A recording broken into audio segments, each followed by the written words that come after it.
네, 안녕하십니까. 무슨 사용자 모임의 송기조라고 합니다. 원래 발표는 제일 처음에 이제 SSD랑 하드디스크랑 벤치마크를 하려고 했었는데, 어쩌다 보니까 하드웨어 벤치마크가 되다가 하다가 규모가 너무 커지면서 준비가 덜 돼가지고, 일단 뭐, 제목 보고 오신 분들한테 조금 죄송하지만, 제가 쓰는 건 이렇게 쓴다 이렇게 보여드리면서 좀, 보통 잘 쓰시는 분들 많아서 저보다 더 잘 쓰시는 분들 많을 거라고 생각이 되는데, 그래서 저는 이렇게 쓰는 사람도 있다 이렇게 보여드리면서 마치려고 하고 있습니다. 일단 지금 가능 초반에는 GUI만 쓰려고 했는데, 잠시만요.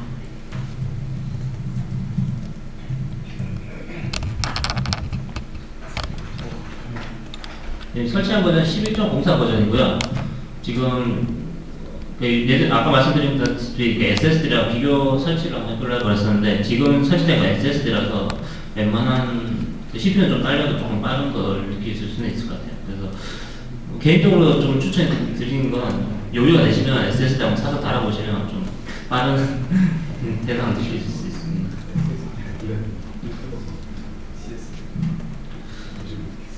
우선 평소에는 이제 리눅스 쓰면서 동영상을 많이, 영화 같은 걸 많이 보는데요.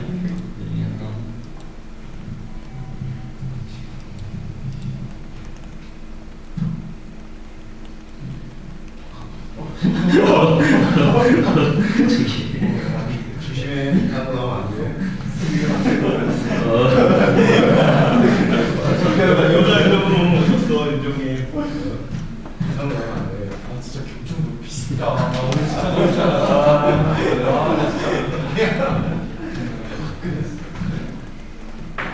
진짜 오늘 진짜 웃음이 쫙 빼고 진짜 경청 피우는데.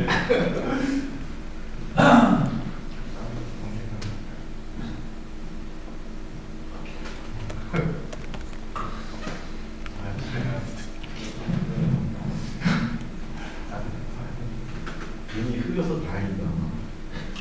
글자가 잘 안 보여. 픽처스 이런 거 들어가지 마.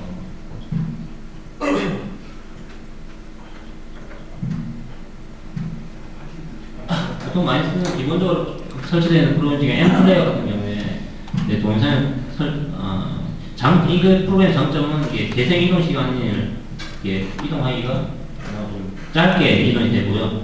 대신 그래픽 가속이 안 되다 보니까 기본적으로는 보통 한 4기가 정도 넘어가는 영화 같은 경우에는 시청하실 때 많이 불편할 정도로 문제가 좀 있는 것 같습니다.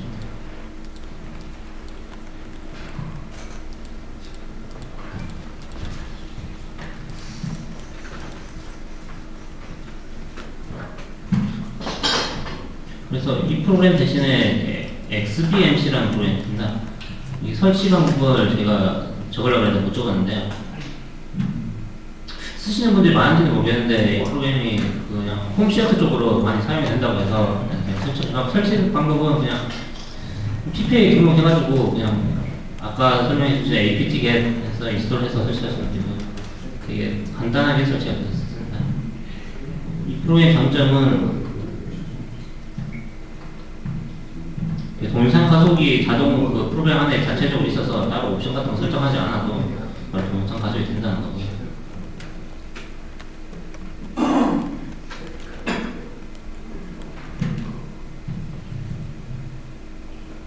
대신 이 프로그램이 이게 앞으로 뒤로 감기 기능이 있는데, 이동 시간이 기본적으로 30초 정도라서 실제로 영화를 보다가 잠깐 영화 한 부분을 놓쳤다 이럴 때 보기에는 좀 편한 점이 있습니다. 보통 뒤로 감았다가 다시 앞으로 주고 하는 경우가 있습니다. 그리고 혹시 이 프로그램 써보신 분들은 아실지 모르겠는데, 이게 전체 화면이 이렇게 듀얼 모니터 같은 경우에는 첫 번째 아직밖에 아직 안 된다고 들었거든요. 컴파일 화면 옵션이 있다고 하는데, 지금 실제로 듀얼 모니터 상에서는 좀 불편한 점이 있는 건 사실이지만, 동영상 가속이 제대로 된다는 점에서는 되게 많이 편했던 프로그램이라서 제가 소개시켜드리고 싶어서 해봤습니다. 그리고 지난달이었던 것 같은데, 그때 근원 3 쪽 설명하시면서 쪽 이게 아마 유니티였던 것 같은데 그거랑 비교점을 이렇게 설명해 주셨는데 저 같은 경우에 지금 쓰고 있는 게 되게 좀 많이 편한 점이 있어서 이렇게 창을 여러 개 열면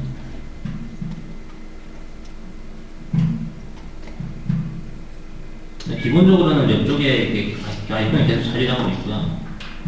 그 추가적인 프로그램이 들어가면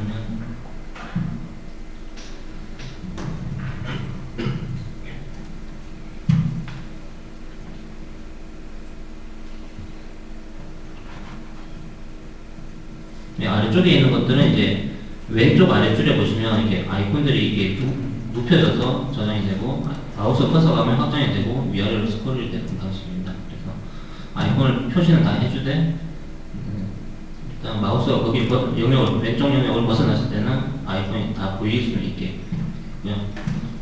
터미널이 두 개가 열린다면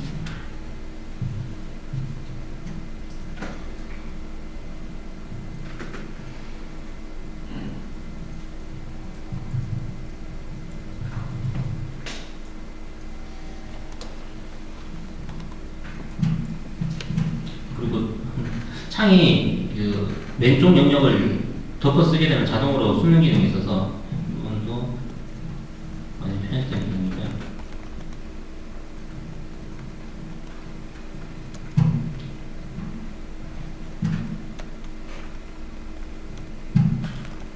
프로에 멈췄네요.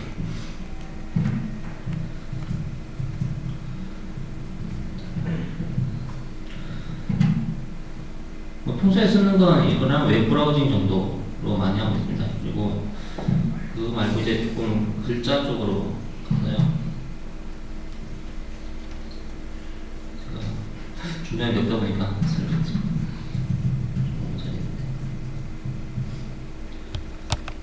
평소에 어차피 윈도우 아직 많이 쓰고 있고 시스템에서 제가 뭐 서버 관리도 하고 PC 관리도 하고 PC 포맷도 하고 하다 보니까 유닛을 되게 많이 쓰고 있는데 많이 쓰는 경우가 멀티 부팅이 꼭 아니더라도 요즘은 라이브 시드로 부팅이 되니까 부트로더가 깨졌다거나 하는 경우에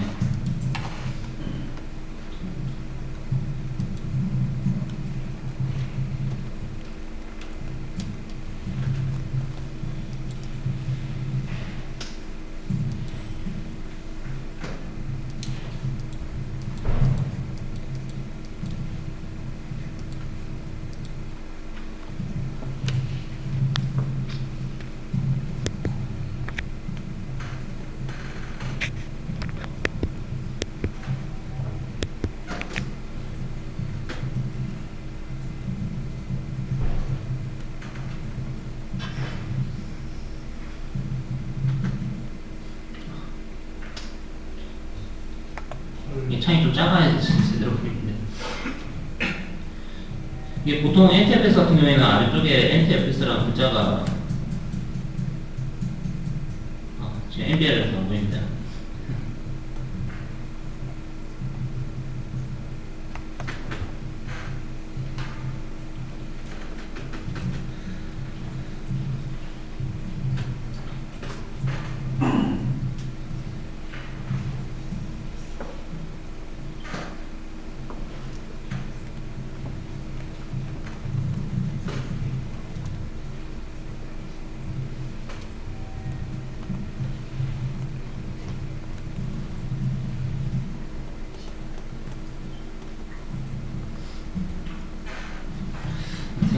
생각했던 대로 잘 안 되는데 보통 이제 일단 그 유닉스는 되게 작은 프로그램들이 모여가지고 엮어서 되게 큰 일을 한다고 생각하고요. 그래서 쓰는 명령어들이 DB로 일단 디스크에 제대로 되지 않는 설명을 드릴게요. DB로 이제 드라이버에 직접 데이터를 가지고 오게 됩니다. 가져와서 블록 사이즈는 512바이트가 MBR 된 사이즈고요. 카운트는 한 개만 해서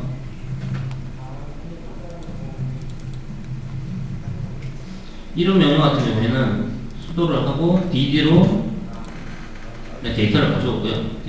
나머지는 DB 옵션으로 어떤 하드의 데이터를 직접 가져오고 얼마의 바이트를 우리 헥스 덤프는 명령어로 실제로 헥사 코드 값들을 볼 수 있습니다. 이게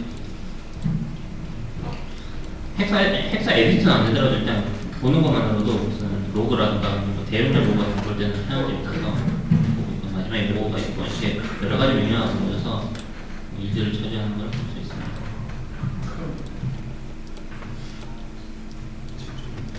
예를 들어 이 상태에서 MBR을 구사를 미리 해두고 싶다면 얘 반영을 위해서 OS를 새로 설치하든가 할 때를 대비해서 구사를 해두려면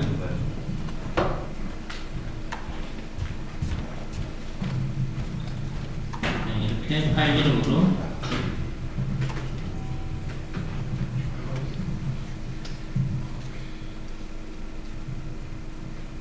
명령을 내리면 MBR 데이터를 미리 복사해뒀다가 나중에 리로를 그러거나 리로를 새로 설치하더라도 이렇게 앞뒤를 인풋이랑 아웃풋만 바꿔주면 다시 복구를 할 수 있습니다.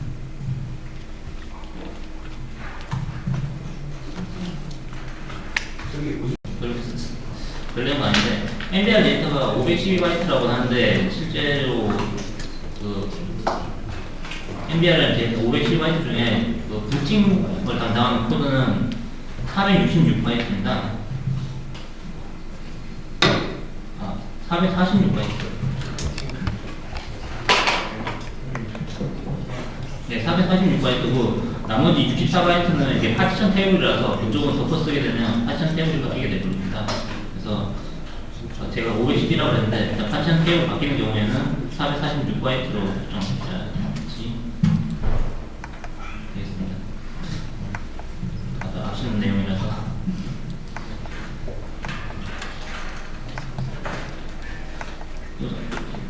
제가 말씀드렸듯이 조그만 프로그램이 계속 모여서 리눅스를 구성하고 있다고 했는데 가끔씩 이 리눅스에서는 잘 되는 게 유닉스에서는 안 되는 경우가 있긴 하지만 제가 얼마 전에 무슨 예가 하나 있어서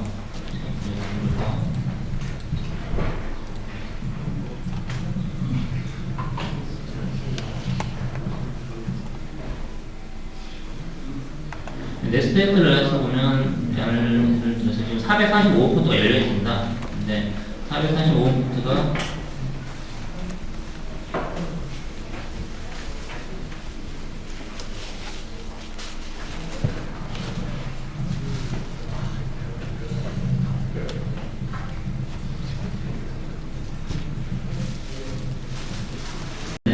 프로세스 아이디는 614번 프로세서가 쓰고 있고 프로세서 파일 이름은 프로세서명은 SMBD입니다. SMBD가 근데 두 개가 있고 이게 여기 몇 개일 때는 손으로 치면 되는데 많을 때는 손으로 치기가 힘들어서 그걸 자동화하는 경우를 제가 보여드리려고 합니다.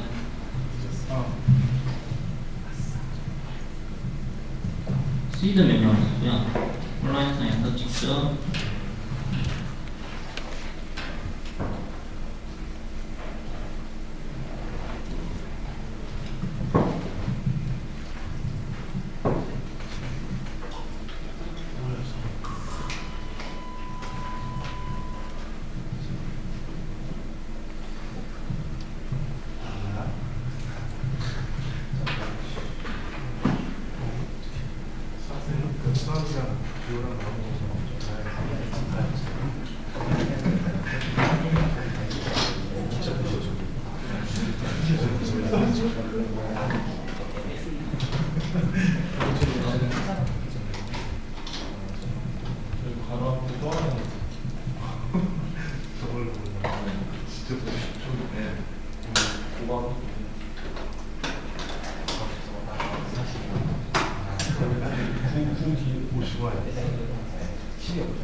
때로 그 그림 파일이든 HTML 파일이든 PH 파일이든 그런 거 열고 있기 때문에 ls oif 플러스 프레스 아이젠스 번호를 써가지고 플러스 p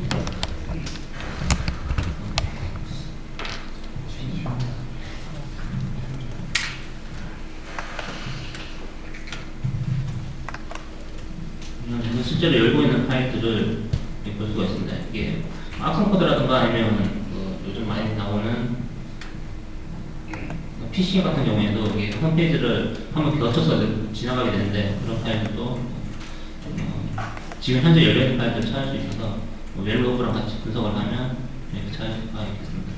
실제로는 이게 아파치 같은 경우에도 프레스가 동시에 한 20개씩 50개씩 뜨기 때문에 손으로 치는 거는 안 되고 아까 그 스크립트 써야 되는데 제가 진행이 안 돼가지고 죄송합니다.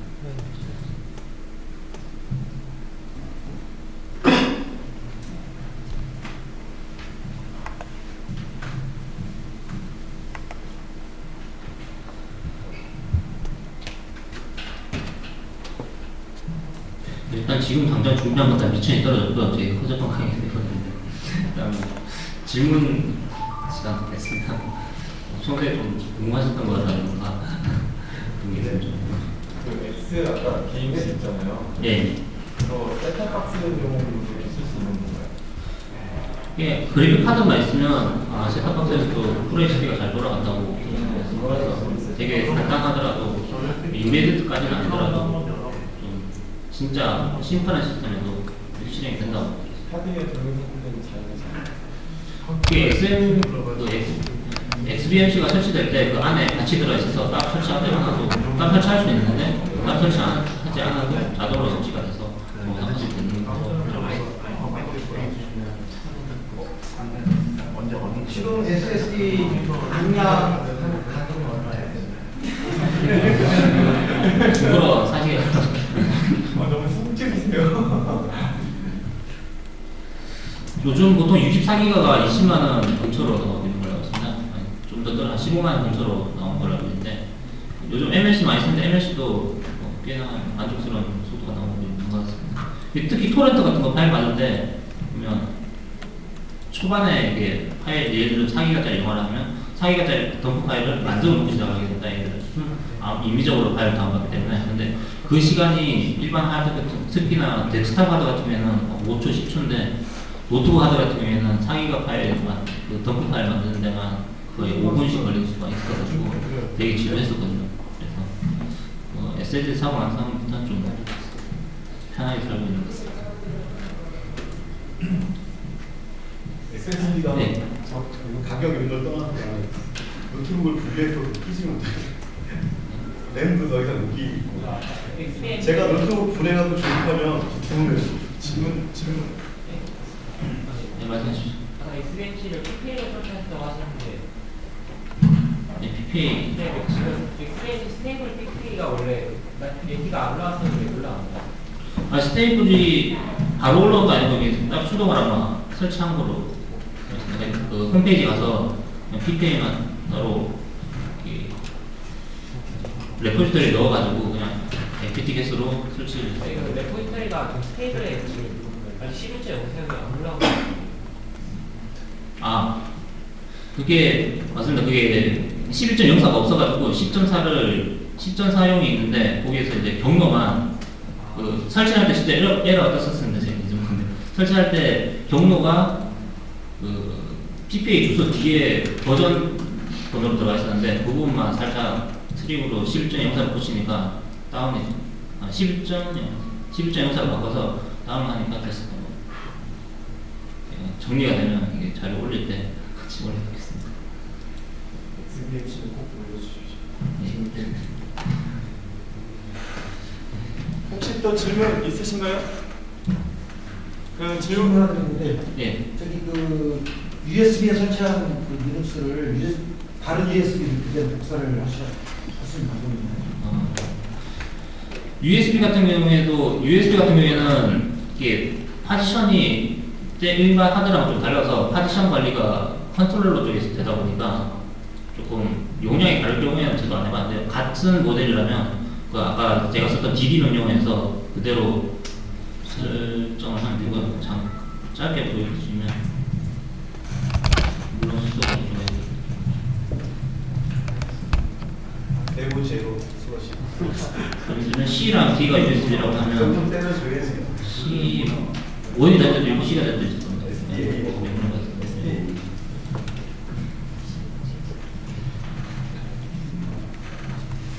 네, 여기서 이렇게 복사하시면 NTFS 같은 파티션도 윈도우즈 파티션도 이렇게 복사가 됩니다, 사실. 근데 용량이 작지만 않은데 용량이 클 때도 문제가 없고 복사가 되는데 BS를 1메가 정도 잡아주시면 보통 최상 속도가 나옵니다. 이게 BS를 자주 않으면 1바이트 단위 복사하기 때문에 커널에서 512로 커널에서도 그걸 따로 바꿔주진 않고요. 그래서 속도가 엄청 늡니다. 10시간씩 걸리고 있기 때문에 BS는 꼭 최소한 몇 킬로 이상 가능하면 1메가 2메가 잡아주시면 좋습니다. 그러니까 USB로 부팅을 해가지고 이제 윈도우를 아니 그 리눅스를 사용한 상태에서 다른 똑같은 용량, 똑같은 종류의 USB를 꽂고 저렇게 해주면 그대로 복사가 된다는 거예요. 자기 자신이 복사가 되는 건 제가 테스트는 해봤습니다. 그러니까 USB로 부팅을 한 상태에서 그 자기 자신을 복사하는 건 아직 못해봤고요. 그러면 이제 하드에 이제 USB 아니 리눅스가 설치된 상태에서